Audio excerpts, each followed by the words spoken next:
আচ্ছা বলুন তো সারা পৃথিবীতে সবচেয়ে বেশি ব্যবহৃত রাইফেল কোনটি? কি পারছেন না তাই তো? কেজিএফ 2 সিনেমায় রকি ভাই দুবাই থেকে কি রাইফেল নিয়ে এসেছিল মনে আছে?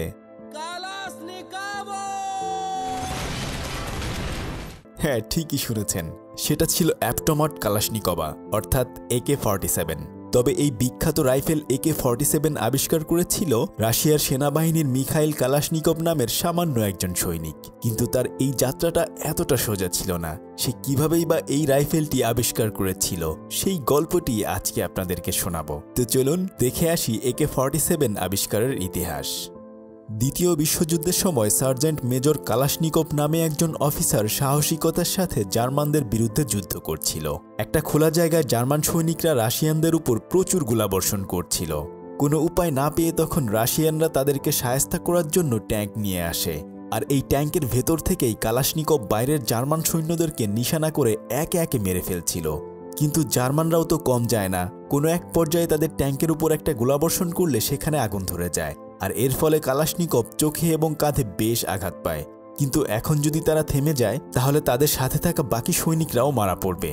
তখন সে এবং তার সাথে আরেকজন অফিসার দুজন মিলে খুব সাহসিকতার সাথে সামনের দিকে এগিয়ে যায় এবং এক এক করে জার্মানদেরকে নাস্তানাবুদ করে ফেলে।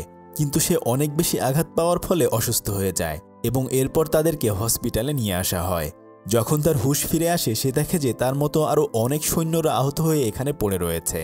তবে কয়েকদিন ট্রিটমেন্টের পরে সে সুস্থ হয়ে যায়। কিন্তু এখন তার শারীরিক অবস্থা অতটা ভালো ছিল না যে সে আবার যুদ্ধে যাবে। তাই তাকে কয়েকদিনের বিশ্রামের জন্য ছুটি দিয়ে দেওয়া হয়। বেচারা মন খারাপ করে আরও কয়েকজন অফিসারের সাথে একটা গাড়িতে করে তার নিজের বাড়ির উদ্দেশ্যে রওনা দেয়। কিন্তু কিছু দূর যাওয়ার পরে রাস্তার মধ্যে তাদের গাড়িটা কাদার ভেতরে আটকে যায়। তারা তখন অনেক চেষ্টা করেও গাড়িটা আর সামনের দিকে নিয়ে আগাতে পারে না। যখন তারা সবাই মিলে গাড়ি ধাক্কা দিচ্ছিল আর ঠিক তখনই তারা একটু দূরেই দেখতে পায় যে বনের ওখানে ধোঁয়া উঠছে। এটা দেখেই একজন অফিসারের সন্দেহ হয়ে যায়। ওই অফিসার কালাশনিকভকে নিয়ে সেটা দেখার জন্য সামনের দিকে আগাতে থাকে। কিছুক্ষণ পরে তারা ওখানে একটা ট্যাঙ্কার দেখতে পায়। আর তখন ওই অফিসার কালাশনিকভের হাতে ছোট্ট একটা পিস্তল ধরিয়ে দিয়ে সামনের ঘরের কাছে যায়। আর ঠিক তখনই তার ভেতর থেকে দুজন জার্মান সৈনিক বের হয়ে আসে। এটা দেখতে পেয়ে অফিসার একজন জার্মান সৈনিককে মেরে ফেলে। কিন্তু কিছুক্ষণ পরে আরেকজন এসে ওই অফিসারকে গুলি করে দেয়। তখন অফিসার বারবার গুলি করতে গেলেও তার বন্দুক থেকে আসলে কোনো গুলি বের হচ্ছিল না। আসলে তখন তার রাইফেলটি জ্যাম হয়ে গিয়েছিল। এটা দেখে কালাশনিকভ তার ছোট্ট পিস্তলটি দিয়ে ওই জার্মান সৈনিককে মেরে ফেলে। কিন্তু এর ফলে ওই অফিসার অনেক বেশি আহত হয়ে গিয়েছে। কালাশনিকভ তখন ওই অফিসারকে নিয়ে গাড়িতে করে আসার সময় সেই পিস্তলটি নিয়ে দেখতে থাকে যে আসলে কেন এটা তখন চলেনি। সে পিস্তলটা ভালো করে খুলে দেখতে পায় যে পিস্তলের ম্যাগাজিনে পানি জমে যাওয়ার কারণে সেখান থেকে সময় মতো গুলি বের হয়নি। যাই হোক, এরপর তারা তাদের গাড়ির কাছে এসে আরও কয়েকজন আহত সৈনিককে নিয়ে রেল স্টেশনে চলে আসে। এখান থেকে ট্রেনে করে কালাশনিকভ তার গ্রামে চলে যাবে। সে বাকি সমস্ত যাত্রীদের সাথে নিজেও ট্রেনে উঠে পড়ে। আসলে এই যুদ্ধে যারা আহত হয়েছে তারা সবাই এই ট্রেনে করে বাড়ি ফিরে যাচ্ছিল। ট্রেনের ভেতরে কথা বলতে বলতে আরও কয়েকজন অফিসারের সাথে কালাশনিকভের পরিচয় হয়। কথায় কথায় কালাশনিকভ ওই অফিসারকে বলতে থাকে, আসলে আমার ছোটবেলা থেকেই অটোমেটিক রাইফেল বানানোর অনেক বেশি শখ ছিল। তখন ওই অফিসার তার পিস্তলের এই মডেল দেখে বলতে থাকে যে যদি তুমি এটা বানাতে পারো তাহলে তো আমাদের জন্য খুবই ভালো হয়। আর তাছাড়া ছোটবেলা থেকেই কালাশনিকভের এমন একটা অটোমেটিক পিস্তল বানানোর ইচ্ছে ছিল। যাই হোক, ট্রেনে করে যাওয়ার সময় বাড়িতে না গিয়ে যেখানে আর্মিদের পিস্তল বানানোর কারখানা রয়েছে কালাশনিকভ সেখানে নেমে যায়। সে তখন মনে মনে তার মাকে বলতে থাকে তাকে ক্ষমা করে দেওয়ার জন্য, কেননা সে চাইলে এখন বাড়ি ফিরে যেতে পারত। কিন্তু সে তার স্বপ্ন পূরণ করার জন্য সেই পিস্তল তৈরির কারখানায় পাবেল অ্যান্ড্রেভিস নামে একজন অফিসারকে খুঁজতে থাকে। কালাশনিকভ তার কাছে গিয়ে বলতে থাকে যে জার্মানিদের কাছে অনেক আধুনিক অস্ত্রশস্ত্র রয়েছে, কিন্তু আমাদের কাছে সেটা নেই। তাই আপনি যদি আমাকে সাহায্য করতেন তাহলে আমি একটা অটোমেটিক পিস্তল তৈরি করতে পারতাম। তখন ওই লোকটি তাকে কোনো ধরনের সাহায্য না করে আরও উল্টো বলতে থাকে যে তুমি তো কালাশনিকভ তাই না, যে আগেও একটা পিস্তল তৈরি করেছিলে, কিন্তু সেটা ভালো মতো কাজ করেনি। তোমার জন্যই আমাকে পূর্বে অনেক কথা শুনতে হয়েছিল।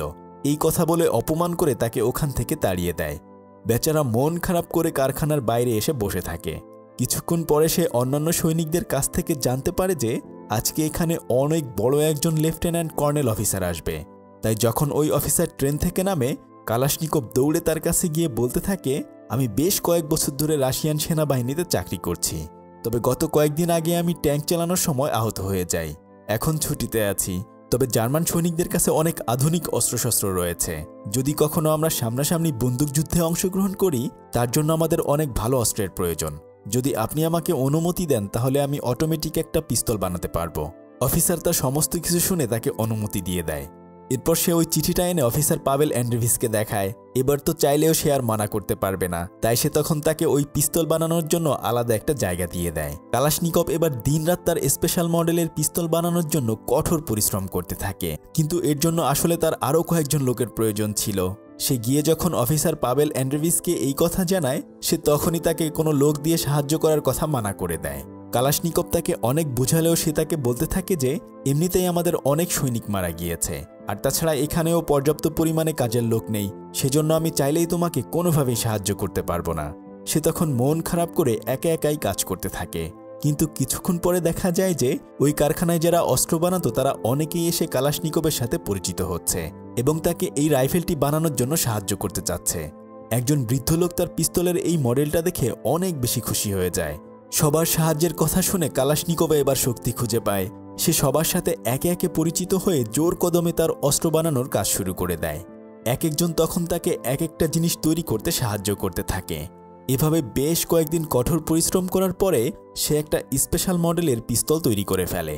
এখন তারা খুশিতে খুশিতে সমস্ত কর্মচারীরা মিলে সেই পিস্তলটি চেক করার জন্য বাইরে চলে আসে। তখন তাদের মধ্য থেকে একজন সৈনিক তখন সেটা নিয়ে তার সামনে থাকা একটা ব্যারেলে গুলি করে টেস্ট করে দেখে যে পিস্তলটা একদমই ঠিকঠাক মতো কাজ করছে। এরপর তারা সবাই ব্যারেলের ভেতর থেকে পিস্তলের গুলিগুলো এনে অনেক বেশি খুশি হয়ে যায়। কালাশনিকভ স্পেশাল পিস্তল তো তৈরি করতে পেরেছে, এখন তো সেটা অবশ্যই বড় কোনো অফিসারকে দেখাতে হবে। সেজন্য সে পরদিন চলে যায় আলমাতা নামে একটা ব্যাটালিয়নে। সেখানে সে লেফটেন্যান্ট কর্নেল বাস্টভের সাথে দেখা করতে চায়। তখন একজন সৈনিক এসে তার কাছে জানতে চায় যে সে আসলে ওই অফিসারের সাথে কেন দেখা করতে এসেছে। কালাশনিকভ তখন তার কোমরে থাকা রাইফেলটি দেখিয়ে বলে যে আমি এটা তৈরি করেছি, এটা টেস্ট করার জন্যই আমি এখানে এসেছি। এমন সিকিউরিটিপূর্ণ একটা জায়গায় তার কাছে এই রাইফেলটি দেখে তখনই তাকে অ্যারেস্ট করে আলাদা একটা রুমে আটকে রাখা হয়। কিছুক্ষণ পর ওখানে একজন অফিসার এসে জানতে চায় যে এখানে কি হয়েছে।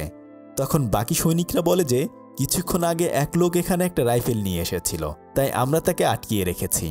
তখন ওই অফিসার রাইফেলটা হাতে নিয়ে বলতে থাকে যে এটা কোনো কারখানায় তৈরি করা হয়নি, বরং হাতে তৈরি করা হয়েছে, তবে এটা কেমন সেটা অবশ্যই আমি টেস্ট করে দেখব। এই বলে সে ওই পিস্তলটা নিয়ে টেস্টিং গ্রাউন্ডে চলে আসে টেস্ট করার জন্য। তখন তারা দুজন অফিসার মিলে পিস্তলটা টেস্ট করে অসাধারণ রেজাল্ট পায়, কেননা এই রাইফেলের নিশানা একদম ঠিকঠাক মতো কাজ করছিল। তারা তো অনেক বেশি অবাক হয়ে যায়, কেননা একজন সাধারণ সৈনিক তো এত ভালো পিস্তল তৈরি করতে পারে না। আর অন্যদিকে কালাশনিকভকে যখন বন্দি করে রাখা হয়েছিল তখন কয়েকজন সৈনিক তাকে দেখে হাসাহাসি করছিল আর বলছিল তোমাকে দেখে তো একজন সাধারণ সৈনিক মনে হয়, তুমি কিভাবেই বা এত বড় পিস্তল আবিষ্কার করতে পারবে। কিন্তু তখন কালাশনিকভ তাদের এই কথার কোনো প্রতিবাদ করে না। তবে কিছুক্ষণের মধ্যেই যে অফিসার তার রাইফেলটি টেস্টিং করার জন্য নিয়েছিল সেই অফিসার ফিরে এসেই তাকে মুক্ত করে দেয়।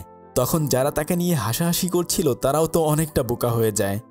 যাই হোক, কালাশনিকভকে আলাদা একটা রুমে এনে খাবার খাওয়ানো হয়। আর তখন ওই অফিসার বলতে থাকে তোমার এই রাইফেলের ডিজাইনটা অনেক সুন্দর, তবে এটার উপর যদি আরও কাজ করা যায় তাহলে আরও অনেক বেশি ভালো হবে। যদি তুমি তোমার এই রাইফেল সেনাবাহিনীতে যুক্ত করতে চাও তাহলে অবশ্যই তোমার রাইফেল বানানোর যে প্রতিযোগিতা রয়েছে সেটা জিততে হবে। সারা দেশের বিভিন্ন জায়গা থেকে অনেক বড় বড় ইনভেন্টররা সরকারিভাবে প্রতিযোগিতায় অংশগ্রহণ করে এবং যাদের অস্ত্র সবচেয়ে ভালো হয় সেগুলো সরকার প্যাটেন্ট করে নেয়। তবে যদি তুমি সেন্ট্রাল এশিয়ান মিলিটারি ডিস্ট্রিক্টের জেনারেল কুরবাটিনকে তোমার এই রাইফেলটা দেখাতে পারো আর যদি একবার এটা টেস্ট করে তার ভালো লেগে যায় তাহলে মনে করে তোমার কপাল খুলে যাবে আর ওই ওয়েপেন কন্টেস্টে তুমিও জিতে যাবে। সে এই কথা শুনে অনেক বেশি খুশি হয়ে যায় আর পরদিন সকালবেলা দ্রুত করে তারা টেস্টিং গ্রাউন্ডে চলে যায়। আর এর কিছুক্ষণ পরেই জেনারেল কুরবাটিন চলে আসে। সে এসে কালাশনিকভের কাছ থেকে রাইফেলটা দেখতে চায়। কালাশনিকভ তখন রাইফেলের ম্যাগাজিন সহ সমস্ত কিছু খুলে খুলে তাকে দেখাতে থাকে। সে বলতে থাকে যে এই রাইফেলের ম্যাগাজিনে একসাথে 14টা গুলি রাখা যাবে, তবে আমি এটাকে ইমপ্রুভ করে 70 রাউন্ড গুলি রাখা যায় এমন একটা ম্যাগাজিন তৈরি করব। এসব কিছু শুনে জেনারেল তার রাইফেলটা নিয়ে টেস্ট করার জন্য চলে যায়। সে তখন রাইফেল তাক করে বেশ কিছু গুলি করে, এরপর বাইনোকুলার দিয়ে সেটা দেখে একদমই অবাক হয়ে যায়। সে তখনই কালাশনিকভকে কাছে ডেকে নিয়ে বলতে থাকে এই ইউনিফর্মে তোমাকে একদমই সুন্দর লাগছে না, কাল থেকেই তুমি নতুন ইউনিফর্ম পরবে আর তুমি মনে রাখবে তুমি একজন ওয়েপেন ইঞ্জিনিয়ার। আসলে জেনারেল তার এই পিস্তলটা অনেক বেশি পছন্দ করেছে। কালাশনিকভ তো তখন অনেক খুশি হয়ে যায়। তখন জেনারেল তাকে বলতে থাকে যে তুমি অবশ্যই অল ইউনিয়ন ওয়েপন ডিজাইন কন্টেস্টে তোমার রাইফেলটি নিয়ে যাবে, আমি সেখানে রিকমেন্ডেশন করে দেব। যদি সেখান থেকে পাশ করতে পারে তাহলেই তোমার পিস্তল আমাদের সেনাবাহিনীতে ব্যবহার করা যাবে। এই কথা শুনে সে আগের অফিসারকে জড়িয়ে ধরে, আর এই খুশিতে তারা রাতের বেলা সবাই মিলে একটা পার্টি করে। আর এর পরদিন কালাশনিকভ নতুন ইউনিফর্ম পরে সেই কন্টেস্টে অংশগ্রহণ করার জন্য চলে যায়।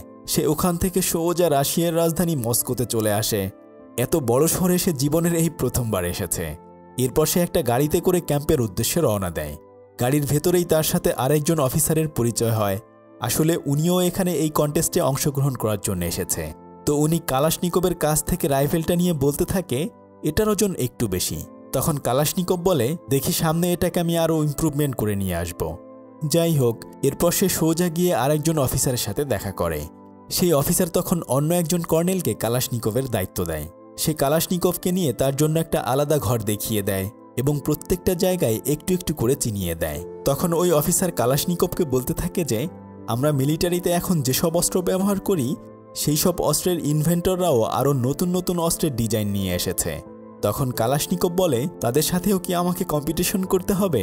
তখন ওই অফিসার বলে যে যদি তুমি তোমার এই রাইফেলটা সেনাবাহিনীতে ব্যবহার করাতে চাও তাহলে অবশ্যই তাদের সাথে কম্পিটিশন করে তোমাকেও জিততে হবে। কিন্তু কালাশনিকভ ছিল গ্রামের ছেলে, সে তো খুব ভালো পড়াশোনাও বেশি একটা করতে পারেনি, তাই সে তার রাইফেলের কোনো ধরনের ভালো ডিজাইনও আঁকতে পারেনি। তবে এরপর সে যখন খাবার খেতে যায় তখন একজন মেয়ে অফিসার এসে কালাশনিকভকে বলে যে আমার কাজ শেষ হবে রাত 8টায়, আর তখন আমি তোমার রাইফেলের ডিজাইন নিয়ে তোমাকে কাজ করে দিতে পারবো। কালাশনিকভ তো তাকে দেখে একটু একটু ভালোবেসে ফেলেছে। সে এরপর তার বন্দুকের ডিজাইন করতে সাহায্য করে, আর পরদিন টেস্টিং গ্রাউন্ডে নিয়ে যাওয়া হয় তার বন্দুকটা পরীক্ষা করার জন্য। তবে সেখানে পরীক্ষা করে দেখা যায় যে তার বন্দুকে বেশ কিছু সমস্যা রয়েছে। ওখান থেকে ফিরে এসে দিনরাত পরিশ্রম করে সে সেগুলো ঠিক করতে চেষ্টা করে। আর এরই মধ্যে মেয়েটিও কালাশনিকভকে একটু একটু পছন্দ করতে থাকে। তবে পরদিন টেস্টিং গ্রাউন্ডে গিয়ে তার বন্দুক টেস্ট করার পরে তার বন্দুকে আরও নানাবিধ সমস্যা ধরা পড়ে, যার ফলে সে ওই প্রতিযোগিতা থেকে বাদ পড়ে যায়। তবে সে প্রথম এখানে যেই অফিসারের সাথে এসেছিল সেই লোকটি ওই প্রতিযোগিতায় জিতে যায়। কালাশনিকভ যখন অনেক বেশি মন খারাপ করেছিল তখন সেই অফিসার এসে তাকে বলতে থাকে যে তুমি এত মনোবল হারায়ও না, আজ না হয় কালকে তুমি অবশ্যই ভালো কিছু আবিষ্কার করতে পারবে। তুমি না হয় অন্য কোনো ধরনের ডিজাইন নিয়ে আবার কাজ করো, দেখবে একদিন না একদিন তুমি সবার মুখ উজ্জ্বল করতে পারবে। সে তখন ওখান থেকে ফিরে এসে কর্নেলের সাথে দেখা করে। কর্নেল তখন তাকে সান্ত্বনা দিতে থাকে যে তুমি এ পর্যন্ত এসেছো এটাই অনেক বড় কিছু, আর তাছাড়া তুমি এত সহজে ভেঙে কেন পড়ছো। সে তখন তাকে মোটিভেট করে আরও একজন অফিসারের কাছে পৌঁছে দেয়। সেই অফিসার তখন কালাশনিকভকে বলতে থাকে যে আর অল্প কিছুদিনের মধ্যেই মেশিন গান নিয়ে একটা প্রতিযোগিতা রয়েছে, যদি তুমি ফিরে গিয়ে নতুন মডেলের কোনো মেশিন গান আবিষ্কার করতে পারো তাহলে সেই প্রতিযোগিতায় অংশগ্রহণ করে অবশ্যই তুমি জিততে পারবে। এবার তো তাকে আবার ফিরে যেতে হবে, কিন্তু এখানে তো রেখে যেতে হবে তার পছন্দের মানুষকে। তবে কোনো উপায় না পেয়ে সে আবার আলমাতায় ফিরে আসে এবং সেই অফিসারের সাথে দেখা করে। পরদিন সকালবেলা সেই কমান্ডার জেনারেলের সাথে দেখা করে। সে অফিসারকে বলতে থাকে যে আমি ওই প্রতিযোগিতায় হেরে গিয়েছি, কিন্তু কমরেড জেনারেল ছিল খুবই ভালো মনের একজন মানুষ। সেই কালাশনিকভকে বলতে থাকে তুমি না হয় এবার হেরে গিয়েছো, তাতে কি হয়েছে, তবে তোমার ভেতর অনেক প্রতিভা রয়েছে। যদি তুমি আবার নতুন করে চেষ্টা চালিয়ে যাও দেখবে একদিন না একদিন ঠিকই তুমি সফল হতে পেরেছ। কালাশনিকভ এবার রাত দিন তার নতুন মডেলের পিস্তল নিয়ে পরিশ্রম করতে থাকে, এমনকি সে রাতের বেলা না ঘুমিয়ে সব সময় ওটা নিয়েই চিন্তা করতে থাকে। তবে বাকি অফিসাররাও তখন কালাশনিকভকে তার এই নতুন মডেলের পিস্তল বানাতে সাহায্য করতে থাকে। অল্প কিছুদিনের মধ্যেই সে আরও একটা নতুন মেশিন গান তৈরি করে ফেলে এবং সেটা টেস্ট করার পর দারুণ রেজাল্ট পাওয়া যায়। তবে সে তো এখন মস্কোতে রেখে আসা তার প্রিয় মানুষটাকে মিস করতে থাকে। তবে ভাগ্য ভালো যে ওখান থেকে ওই মেয়েটি তাকে একটা চিঠি দেয়। মেয়েটি চিঠিতে লিখে দেয় যে এবার তুমি অবশ্যই ভালো মডেলের একটা পিস্তল বানাতে পারবে এবং দ্রুতই আমার সাথে দেখা হবে। যাই হোক, এর কয়েকদিন পরে আরেকজন নতুন অফিসার এসে কালাশনিকভকে সেই মেশিন গান কম্পিটিশনে অংশগ্রহণ করার জন্য নিয়ে যেতে আসে। তবে কালাশনিকভ যখন ওখান দিয়ে যাচ্ছিল তখন ট্রেনের ভেতর সে দেখতে পায় যে তার বড় ভাই ভিক্টরকে এখানে বন্দি করে রাখা হয়েছে। আসলে তার ভাই হয়তো দেশের বিরুদ্ধে গিয়ে কোনো কাজ করেছিল। এরপর তারা ট্রেনে করে যাত্রা শুরু করে। অনেকটা পথ পাড়ি দিয়ে তারা বনের ভিতর দিয়ে তার মেশিন গান নিয়ে যাচ্ছিল। তখন সেই অফিসার হঠাৎ করে বনের ভেতর দাঁড়িয়ে কালাশনিকভকে বলতে থাকে আমি রেল স্টেশনে শুনেছি ওই কয়েদি নাকি তোমার ভাই ছিল, তাহলে নিশ্চয়ই তুমিও জার্মানদের কোনো গুপ্তচর, তাই না? তখন সে একটা পিস্তল দিয়ে গুলি করে কালাশনিকভকে মারতে চায়, আর এরপর তাদের দুজনের মধ্যে বেশ ধস্তাধস্তি শুরু হয়ে যায়। কিন্তু কালাশনিকভের সাথে সে আর পেরে ওঠে না। কালাশনিকভ তখন তাকে পিস্তল দিয়ে গুলি না করে বরং মাফ করে দেয়। এরপর সে মস্কোতে ফিরে আসে। আসার সাথে সাথে সর্বপ্রথম সে তার গার্লফ্রেন্ডের বাড়িতে গিয়ে তার সাথে দেখা করে। এতদিন পরে দুজন দুজনকে দেখতে পেয়ে অনেক বেশি খুশি হয়ে যায়। এরপর তারা প্রথম বাইরে এসে অনেক ভালো সময় কাটায়, বৃষ্টির ভেতর ঘুরে বেড়ায়। কালাশনিকভের জীবন আরও অনেক বেশি সুন্দর হতে থাকে। পরদিন টেস্টিং গ্রাউন্ডে কালাশনিকভ মেশিন গানটি টেস্ট করার জন্য নিয়ে যায় এবং সেটা খুব ভালোভাবেই পারফর্ম করছিল। তবে ওখানে তো আরও অনেক কম্পিটিটররা এসেছে এই প্রতিযোগিতায় অংশগ্রহণ করার জন্য। তবে এই প্রতিযোগিতার রেজাল্ট আগামীকাল জানা যাবে। পরদিন সকালবেলা একজন অফিসার এসে কালাশনিকভকে বলতে থাকে যে, তোমরা যারা এখানে অনেক ভারী ওজনের মেশিন গান নিয়ে এসেছো তাদের সবার মেশিন গান বাদ দেওয়া হয়েছে। আর এই তালিকায় কালাশনিকভের মেশিন গানটাও বাদ দিয়ে দেওয়া হয়। সে তো অনেক বেশি ভেঙে পড়ে। দুইবার সে ফেল হয়ে গেছে। তাই সে আর চায় না এগুলো নিয়ে কাজ করতে, বরং সে আগে যে ট্যাঙ্কে কাজ করত সেখানেই ফিরে যেতে চায়। কিন্তু সে তো অসুস্থ ছিল, তাই সে ডাক্তারের কাছে চেক আপ করানোর জন্য যায়। তখন ডাক্তার বলে দেয় যে এখনও তুমি ভালো করে সুস্থ হওনি, সুস্থ হলেই তুমি সেই আগের চাকরিতে জয়েন করতে পারবে। এই কথা শুনে কালাশনিকভ ওখান থেকে মন খারাপ করে চলে আসে। তখন একজন অফিসার তাকে নিয়ে এসে বলতে থাকে যে, তুমি এত ভেঙে পড়ো না, তুমি দেখবা একসময় না একসময় তুমি খুব ভালো কিছু করতে পারবে। তবে সেজন্য অবশ্যই তোমার নিজের উপর বিশ্বাস রাখতে হবে। এই কথা শুনে সে রাতের বেলায় শুয়ে শুয়ে সব কিছুই ভাবতে থাকে। সে তখন চিন্তা করতে থাকে, সেদিন যদি সে ট্রেন থেকে না নেমে যেত তাহলে হয়তো আজকে তার জীবনটা অন্যরকম হতে পারত। মিছে মিছে সে তার জীবনের এতগুলো সময় এই রাইফেল বানানোর পেছনে নষ্ট করে ফেলেছে। হয়তো এখন সে তার পরিবারের সাথে অনেক বেশি ভালো থাকতো। এসব কিছু সে একা একা শুয়ে শুয়ে চিন্তা করতে থাকে। সারা রাত এপাশ ওপাশ করেও একটুও তার ঘুম আসে না। তবে এখন তো তাকে এখান থেকে চলে যেতে হবে। তাই পরদিন সকালবেলা সে ওই মেয়েটির মায়ের সাথে গিয়ে দেখা করে এবং সরাসরি সে তার মেয়েকে বিয়ে করার প্রস্তাব দেয়। আর তখন তার মা কালাশনিকভকে বলতে থাকে যে, আমার মেয়ের আগেও একটা বিয়ে হয়েছিল এবং তার একটা বাচ্চাও রয়েছে, কিন্তু কালাশনিকভ তাকে বলে যে এতে আমার কোনো সমস্যা নেই, আমি ওকে বিয়ে করতে চাই। যখন তারা এসব নিয়ে কথা বলছিল, আর ঠিক তখনই বাইরে সমস্ত সৈন্যরা বিজয় উল্লাস করতে থাকে, কেননা দ্বিতীয় বিশ্বযুদ্ধে সোভিয়েত ইউনিয়ন তথা রাশিয়া জিতে গিয়েছে। এখন তো যুদ্ধ বন্ধ হয়ে গেছে, তাই হয়তো আর কোনো ধরনের রাইফেলেরও প্রয়োজন হবে না। যাই হোক, কয়েকদিন ওখানে থেকে তার স্ত্রীকে রেখে আবার আলমাতায় ফিরে আসে। সে তখন একজন অফিসারের সাথে দেখা করে তাকে বলতে থাকে যে, এতদিন আমি এই রাইফেল বানাতে যত কষ্ট করেছি সবকিছুই কি বৃথা চলে যাবে? তখন ওই অফিসার তাকে একটা টেলিগ্রাম দেখিয়ে বলে যে, আরে তুমি ভয় পেও না, তুমি ভেবেছ হয়তো যুদ্ধ শেষ হয়ে গেছে, এর মানে আমাদের অস্ত্র তৈরি করা বন্ধ হয়ে যাবে। অবশ্যই সেটা হবে না, বরং তুমি এবার আরও পুরো নতুন উদ্যমে অস্ত্র বানাতে শুরু করো। এই কথা শুনে কালাশনিকভ এবার নতুন ডিজাইনের একটা পিস্তল বানাতে চেষ্টা করতে থাকে। সে দিনরাত কঠোর পরিশ্রম করতে থাকে। আর এর কয়েকদিন পরেই প্রথম যখন কালাশনিকভ কম্পিটিশনে গিয়েছিল, যে অফিসার ওই কম্পিটিশনে জিতেছিল সে কালাশনিকভের কারখানায় চলে আসে তার সাথে দেখা করার জন্য। সে এবার কালাশনিকভের ডিজাইন দেখে বুঝে ফেলে যে এই রাইফেলটা এত ভালো হবে যে যার কাছে আর অন্য কোনো রাইফেল টিকতেই পারবে না। যাই হোক, এরপর সে বেশ কয়েকদিন পরিশ্রম করে নতুন ডিজাইনের একটা রাইফেল তৈরি করে ফেলে। এখন সে ওই রাইফেলটি নিয়ে আবার মস্কোতে ফিরে আসে, কিন্তু সে আসে জানতে পারে যে এবার সে যাদের সাথে কম্পিটিশনে অংশগ্রহণ করবে তারা অনেক বড় বড় অফিসার ছিল এবং যাদের পিস্তল ইতোমধ্যে রাশিয়ার সেনাবাহিনীতে রয়েছে। সেজন্য সে একটু ভয় পেয়ে যায়। কিন্তু তার স্ত্রী তখন তাকে বলতে থাকে যে, তুমি শুধু শুধু ভয় পাচ্ছ, দেখিও এবার অবশ্যই তুমি এই কম্পিটিশনে জিততে পারবে। কালাশনিকভের সাথে তখন আরেকজন অফিসারের দেখা হয়ে যায়। সেও আসলে এই কম্পিটিশনে অংশগ্রহণ করার জন্য এসেছে। আর তারা দুজন মিলেই রাইফেলটা সমস্ত কিছু এক এক করে বানাতে থাকে, কেননা এখান থেকে এটা একদম পারফেক্টলি তৈরি করে টেস্টিংয়ের জন্য নিয়ে যাওয়া হবে। এবার সে একদম সিম্পলভাবে সুন্দর একটা রাইফেল তৈরি করেছে। কয়েকদিন পরিশ্রম করার পরে সে ফাইনালি তার নতুন ডিজাইনের পিস্তলটি তৈরি করতে সক্ষম হয়। তবে এখন তো টেস্টিংয়ের পালা, কিন্তু চাইলেই তো আর পিস্তল টেস্ট করা যাবে না। সেজন্য তাকে আরও দুদিন অপেক্ষা করতে হবে, কেননা এই 2 দিন জেনারেলের পিস্তলটি টেস্ট করা হবে। কিন্তু কালাশনিকভের আসলে দেরি সহ্য হচ্ছিল না। সে তখন টেস্টিং হলে গেলে তাকে ওখান থেকে বের করে দেয়। সে এসে তখন একজন অফিসারের সাথে দেখা করে বলে যে, আমি আমার পিস্তলটা আজকেই পরীক্ষা করতে চাই। কিন্তু সেই অফিসার বলে যে সেজন্য তোমাকে অবশ্যই 2 দিন অপেক্ষা করতে হবে, কেননা বড় অফিসারের পিস্তল রেখে তো আমরা তোমার পিস্তল টেস্ট করতে পারি না। তবে কালাশনিকভের আর তর সহ্য হচ্ছিল না, তাই সে গ্রাউন্ডের বাইরে এসে একটা বেরেলের ভেতর কিছু বালি দিয়ে চক দিয়ে একটা নিশানা বানিয়ে পিস্তল নিয়ে টেস্ট করতে থাকে। একের পর এক গুলি করে সে চেক করে দেখে যে তার পিস্তলটা আসলে ঠিকঠাক মতো কাজ করছে। কিন্তু বাইরে এরকম গুলির আওয়াজ শুনে কিছুক্ষণ পরেই কয়েকজন সৈনিক এসে তাকে গ্রেফতার করে নিয়ে যায়। কিন্তু সে অনেক বেশি খুশি ছিল, কেননা তার রাইফেলটি একদম ঠিকঠাক টার্গেট মতো কাজ করেছে। যাই হোক, যেহেতু জেনারেলের পিস্তলের টেস্টিং চলছিল, সে তখন তাকে ডেকে নিয়ে আসে এবং তার কাছ থেকে তার নতুন মডেলের পিস্তলটি দেখতে চায়। কিন্তু কালাশনিকভ তাকে সেটা দেখাতে চায় না, কেননা টেস্টিংয়ের আগে একজন ওয়েপন ইঞ্জিনিয়ার আর একজন ওয়েপন ইঞ্জিনিয়ারকে তার অস্ত্র দেখায় না। তবে ওই জেনারেল তাকে বলে যে, তুমি একদমই ভয় পেও না, আমি তোমার ডিজাইন বা অন্য কোনো কিছুই চুরি করে নেব না। কালাশনিকভ এবার তাকে সেই নতুন মডেলের রাইফেলটা দেখায়। জেনারেল তখন এটা খুব ভালোভাবে খুঁটিয়ে খুঁটিয়ে দেখতে থাকে এবং সে বলে যে, এমন ভালো একটা রাইফেল আমি আগে কখনোই দেখিনি। সত্যি কথা বলতে এই রাইফেলের কাছে আমার নতুন ডিজাইনের রাইফেলটা একদমই টিকবে না। এমন বড় একজন ওয়েপন ইঞ্জিনিয়ারের কাছ থেকে এই কথা শুনে কালাশনিকভ তো অনেক বেশি খুশি হয়ে যায়। তাই পরদিন চলে আসে সেই মহেন্দ্রক্ষণ। আজকে তার পিস্তলটি পরীক্ষা করা হবে। তবে তার আগে অন্য আরেকটি পিস্তল পরীক্ষা করা হচ্ছিল।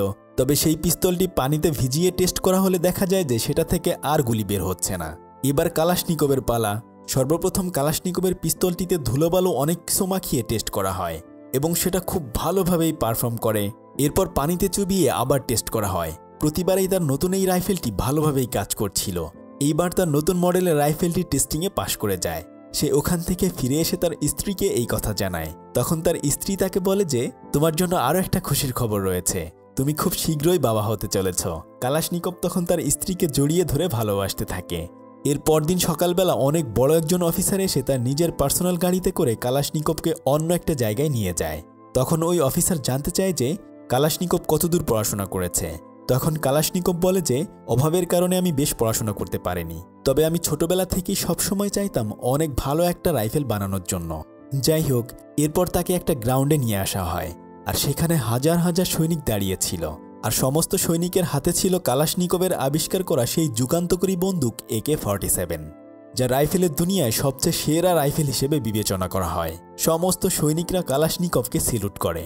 অদম্য ইচ্ছাশক্তির কারণে এভাবেই একজন সাধারণ সৈনিক থেকে কালাশনিকভ ইতিহাসের সবচেয়ে সেরা অস্ত্র AK-47 জন্ম দেয়। এরপর সে খুশি মনে তার স্ত্রী এবং 2 কন্যাকে নিয়ে তার গ্রামে ফিরে আসে। এতটা দিন সে তার মা বাবার কাছ থেকে দূরে ছিল তার এই আবিষ্কারের জন্য। এখনও ইতিহাসের পাতায় তার নাম স্বর্ণাক্ষরে লেখা রয়েছে। ঠিক তেমনি এই ছোট্ট কালো ছেলেটিও তার গ্রামে অসাধারণ একটা জিনিস আবিষ্কার করে ফেলেছিল, যা তাকেও ইতিহাসে স্মরণীয় করে রেখেছে। সেই গল্পটি দেখতে চাইলে স্ক্রিনে থাকা আমাদের এই ভিডিওটি দেখুন। এতক্ষণ আপনাদের সাথে ছিলাম আমি সাদি। ফিরছি কয়েকদিনের মধ্যেই নতুন কোনো ভিডিও নিয়ে। ততক্ষণে সবাই ভালো থাকুন। আল্লাহ হাফেজ।